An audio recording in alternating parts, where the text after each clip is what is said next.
Tere, olen Andres Lasn ja olen Eesti Perearstide Seltsi juhatuse liige. Viimase aasta jooksul olen seltsi nimel koos meie koostööpartneri tarkvaraettevõtte Igluga prototüüpinud ja visioneerinud tulevikku suunatud perearsti programmi. Selle videoga tahaksin näidata natukene seda, mida me töötubade abil oleme senimaani saavutanud. Ütlen juba etteruttavalt ära, et kui liigun videos kuskil liiga kiiresti edasi, siis saad täiesti vabalt pausile panna ja ise rahulikult siis teemasse süveneda. Videos räägiksin natukene sellest, milline on üleüldine loogika, kuidas seal perearsti programmis lõppkasutaja võiks navigeerida ja teeks ühe näidisjuhtumi läbi. Nii, ma võtan selle programmi kohe lahti. Ja kui ma ei eksi, siis loodetavasti see ekraani kuva peaks sinu ees praegu olema. Pilt võib natukene kirju olla, mis tõttu räägin siis lähemalt, mida üldse näha on.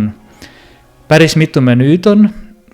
Siin on üleval 2 horisontaalset menüüd ja vasakul on siis ülevalt alla kulgev menüü. Horisontaalsetest menüüdest saab teha keskusega seotud toiminguid ja nii ülevalt alla kulgevast menüüst kui ka siis horisontaalsest teisest menüüst saab tegeleda patsiendiga. Nagu siin on näha, on võimalik retsepti väljastada, tõemõtluslehte väljastada, igasugusi muid tegevusi teha. Teiselt pool siis sarnaselt ütlen kohe ka ette ära, et kuna tegemist on eskiisidega, siis kogu funktsionaalsus pole siin rakendatud. Lisaks liikudes menüüst kaugemale, ekraan on jaotatud põhimõtteliselt 2 pooleks. See on selle loogika läbi, et nende 2 poole vahel saaks arst või õde, kes seda programmi kasutab, sujuvalt liikuda ehk siis mitut asja põhimõtteliselt korraga teha. Näiteks ühel pool ekraani hoida patsiendi anamneesi lahti ja teiselt pool klikkida tema eelnevaid sissekandeid, vaadata tema analüüse, samal ajal kui see koht, kuhu kirjutada võiks, on lahti. Ütlen ka selle ära, mida ma küll praegu ei saa demonstreerida, kuna tegu on siiski eskiisiga, mitte valmis tarkvaraga, et kui suur on vasakpoolne ekraani pool või kui suur on parempoolne ekraani pool, seda saab keskelt nihutada. Samamoodi ka kõik muud kastid, mis siin on, kus hall joon on peal, neid saab see, kes iganes programmi kasutab, endale vastavalt vajadusele suuremaks või väiksemaks nihutada. Siis enne kui ma konkreetselt selle juhtumiga edasi lähen, mida praegu veel ekraanilt näha on, mis me oleme mõelnud, mis me oleme töötubades siis kaasa saanud.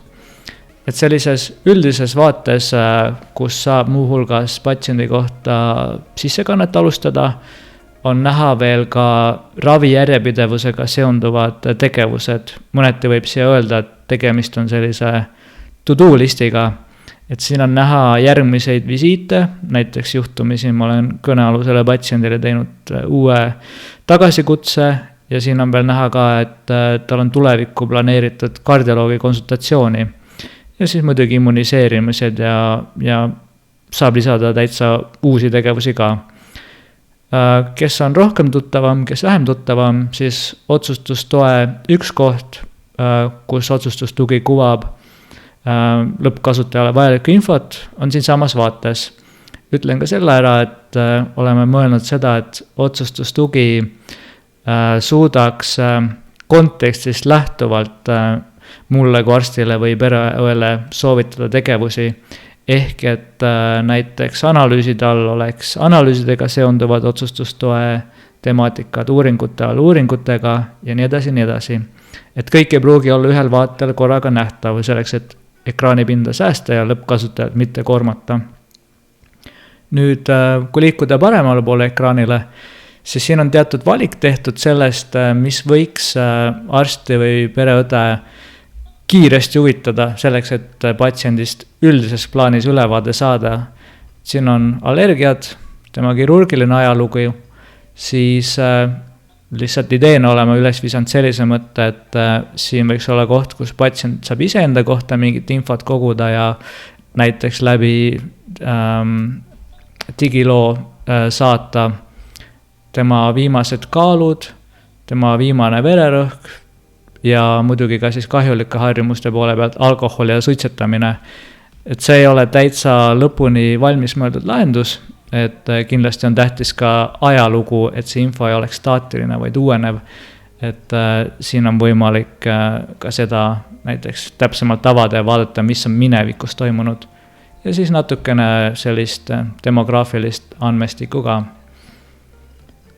Lähemalt siis juhtumist ka, et praegu see Mari Maasikas on tõesti suvaline näidispatsient. Ütleme, et minu juurde tuleb uus patsient, et kuidas ma siit eelmise patsiendi vaates siis leian üles selle inimese, kes nüüd minu visiidil on tulnud, kõnealune noormees. Et ma pean klikkima see ülesse ja kirjutan natukene klaviatuuril, otsin Kristjan Kaasikut ja siis leiangi, et Kaasikuga on mitu nime, aga mind huvitab Kristjan Kaasik, et klikin tema peale. Nüüd on mul tema haiguslugu lahti. Täpselt samamoodi nagu eelmise patsiendiga näen tema ravijärjepidevusega seotud andmestikku, mis puudutab otsustustoe teemat ja samuti siis üldist infot. Nii ütleme, et Kristjan Kaasik tahtis lihtsalt D-vitamiine ja sükest üldist läbivaatust, aga enne kui ma üldse temaga midagi teen, tahaks sissekannet tal näha, et mis temaga varem on tehtud, et klikkisin praegu sissekanded lahti ja avaneb selline vaade. Et mis siin siis on?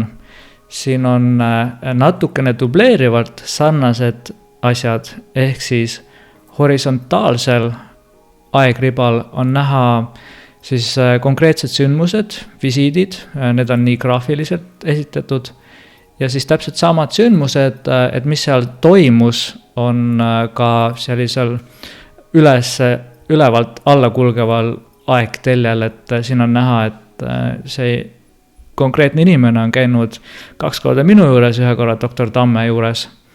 Nüüd, mis võib-olla on natukene intrigeerivam, et siin üleval pool need nimetused, sisesündmus ja välisündmus. Et kui praegu on lugu selline, et patsient tuleb minu kui perearsti juurde ja ma kirjutan oma sissekande ära, siis see jääb minu perearsti programmi ja ma saan saata selle digilukku. Ja täpselt samamoodi on spetsialistil, kes näiteks haiglas töötab, et tema teeb oma sissekande ja saadab digilukku. Et siin see sisesündmus ja välissündmus tähendab seda, et sisesündmus on perearsti keskuse sees tekkinud epikriis, sissekanne, analüüside võtmine ja välisündmus on kõik see, mis meie mõistes praeguses maailmas on siis digiloost leitav. Et kuidas see peaks töötama? Et kui ma klikin siia sisesündmuse peale, see ongi praegu aktiveeritud, ma näen kõiki oma perearsti keskuses toimunud sissekandeid või analüüse, saatekirju. Ja kui ma klikiksin välissündmuse peale, ma praegu ei saa seda näidates, seda pole siin valmis tehtud, siis ma näeks kõiki eriarstide väljavõtteid, nende määratud analüüse ja nii edasi. Ja veelgi enam, ma saan otsida neid siit search barist ja ma saan neid natukene filterdada ka kas konkreetselt erialad järgi, kui mul on välisündmus, ja ma saaks kiiresti välja võtta näiteks kõik kardioloogi sissekanded või kui ma tahaks siis näiteks konkreetse diagnoosikoodi järgi, et kirjutan I10, mis on hüpertensioon ja tarkvara viskaks mulle ette kõik siis sellise diagnoosikoodiga seotud sissekanded, kas siis spetsialistide poolt või minu enda keskuse poolt. Nii, tulles tagasi nüüd selle inimese juurde, siis ma olen sellise sissekannetal ülevaate saanud, näinud, et inimene on tahtnud siin erinevate aastate jooksul D-vitamiini määrata, et on ka praegu seda tahtnud teha. Et liigun siis tagasi dokumenteerimise osa juurde, kirjutan vaikselt sisse, et inimene midagi oma tervise suhtes ei kurta ei soovi, aga tahaks D-vitamiini taset määrata. Kirjutan selle siia sisse, ütleme nii, et tahan tema puhul natuke teda uurida ka siiski, kas või vererõhu üle mõõta, et kirjutan siia vererõhu. Ja vererõhu puhul programm, kui ma kirjutan vererõhu väärtuse sinna, tunnetab automaatselt ära, et tegemist on vererõhuga ja grupeerib selle sellisesse loogilisse vaatesse, et ma hiljem näeksin juba kardiovaskulaarsüsteemi alt, et jah, ma olen vererõhku mõõtnud, sellega tegelenud. Ütleme, et ma tahaks selle inimese kaalu ka, et 62 kilo kaalub, et kirjutan siia sisse ja tarkvara saab automaatselt aru, et okei, et 62 kilo, et midagi muud väga ei saa niimoodi kaaluda, et see peab olema patsiendi kaal ja arvutab mulle varasemast teadaoleva pikkuse põhjal juba automaatselt inimese kehamassindeksi. Ja samamoodi, kuigi ma sisestasin vabatekstina, siis tarkvara tunneb selle ära ja liigitab selle automaatselt juba sellisesse struktureeritud kujule, mida on hiljem silmadega lihtsam hoomata. Nii, ja kaalu puhul ma saan ette manada ka sellise kaalu- ja kasvukõvera näiteks siin, et see on selline esmane vaade, et see ei pruugi täitsa ideaalne olla. Paneme selle kinni. Nii, ja kui mul on siin ära dokumenteeritud tema suhteliselt lakooniline anamnees ja objektiivne staatus, et järgmisena tahaks siis minna laborisse see D-vitamiini analüüs päriselt ka ära tellida. Et siit saab vasakul poolt menüüst laborisse minna, ütleme, et ma lähen siis otsin välja D-vitamiini, natukene kirjutan, on ju. Vitamiin viskab mulle kõik vitamiiniga seostuvad märksõnad ette, et ahah, siin on D-vitamiin. Mis siin vaatel veel näha on, et haigekassa hinnakirja, et kui palju see analüüs maksab. Ütleme, et D-vitamiin on ja ma tahan ainult seda, klikin siia ja siin näen tellimuse lõppsummat, et praegu on see täpselt sama, mis selle analüüsi enda maksumus, aga kui ma telliks muid analüüsi juurde, siis ma näeksin selle terve tellimuse maksumust ja eeldatavat tööaega, et mõni analüüs tuleb 1 päevaga, mõni tuleb 5 päevaga, sõltuvalt sellest, et kas see on mingi keerulisem analüüs või mitte. Ja siis on ju, kui võetan tellile, siis ta tellib ära ja läheb mul tagasi sellesse eelmisesse vaatesse, kus ma just olin.